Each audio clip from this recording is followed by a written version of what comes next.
Good morning, friends. Happy Monday. Here's your Monday Minute. Today, I have Trevor back with us. I know many of you have seen Trevor here on our episodes before, and I really wanted to bring Trevor on just to have a conversation about the idea of people's behaviors. And I feel like I've been having a lot of conversations with family and friends and clients around the idea of why people behave the way they do. And it's easy to think, well, it's my behavior, it only affects me, when the reality is our behavior always affects other people.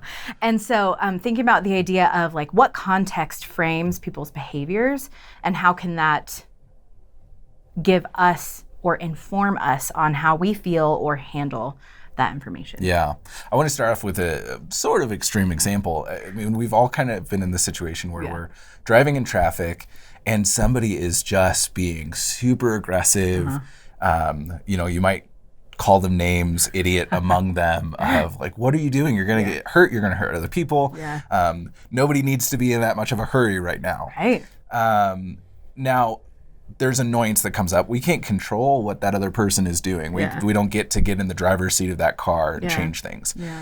We do get to control how we're driving around them and maybe being a little bit safer and keeping ourselves away just to be safe.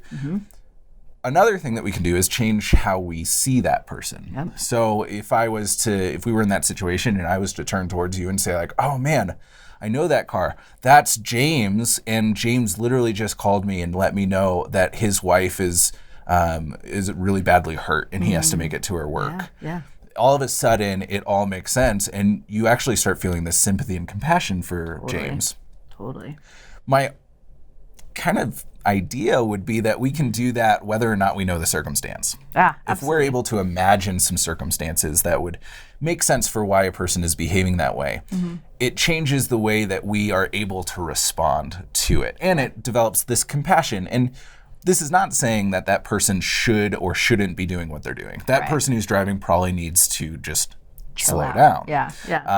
And the circumstance is probably not that, James has to rush over to his wife's work. But if we imagine that, it changes the way I respond, which is something I can control.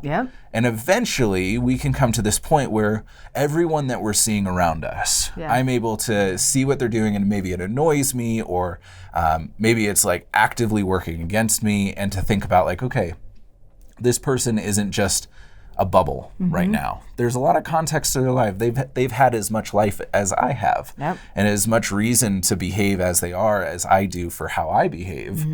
And so I can sit with their responding out of their context. I want to do the same.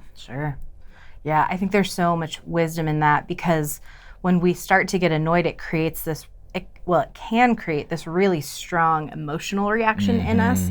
And then our day feels ruined by somebody else and they don't even know it. But we have to live with feeling annoyed or being frustrated or whatever, And so what you're talking about is controlling what we can control and what is in my world, and where do I have agency and I can control my emotional reaction. And so by shifting that framework, whether it's true or not, like you're saying, it doesn't matter, but that we can regulate ourselves and our emotions so that we can go on about our day and not feel funky and mad because somebody cut us off in traffic or whatever, And I think this works in like the office or in families. If you're an authority and somebody you're in authority over is doing something that's inappropriate or just causing havoc, being able to understand that there's something that's going on that's causing this. And, let's picture like if my kid is throwing a hissy fit, I can think about like, okay, actually they didn't sleep very well last night and they weren't hungry last night either for dinner. So I wonder, they're probably tired and hungry. That would make a lot more sense as to why they're behaving this way. Also, we're in Walmart and I need them to not behave this way because that's not how my family does this and how they've been, raised. So I'm going to approach them knowing that they're tired and hungry. And I'm going to say, hey, how about we grab you a snack. Yeah. You can hold on to it as we walk out. Yeah. And then we're going to do a nap or something on the drive home. Yeah. All of a sudden, you're still able to engage with that behavior and give some correction and some encouragement. Mm-hmm. But you're doing it in a way that is really informed by context rather than, hey, I need you to shut up right now. Yeah. Because this is not right. And you have no reason to be upset. Yeah. And again, that's a really emotional response that then makes you grumpy because my kid was being so frustrating in Walmart. Or whatever, you know? And so, and you're showing and teaching your kid, other people, your coworkers, friends, whomever that you're doing this with, you're modeling really healthy behavior of how to manage yourself in a really frustrating situation. Yeah. But I think context is so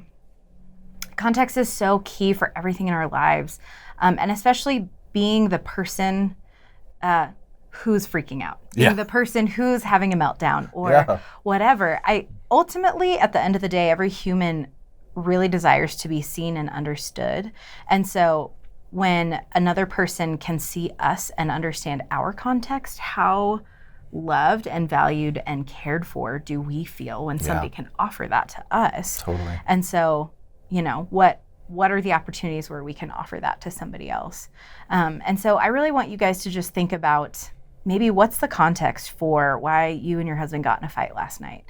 Did he have a funky day at work? Did you not get dinner? You know, all of these really, really simple things can all of a sudden escalate situations in such a big way. And so I really want to challenge you guys just to think about the context maybe of previous situations, because I think starting to, you know, engage this muscle in our brain is ultimately thinking about past situations.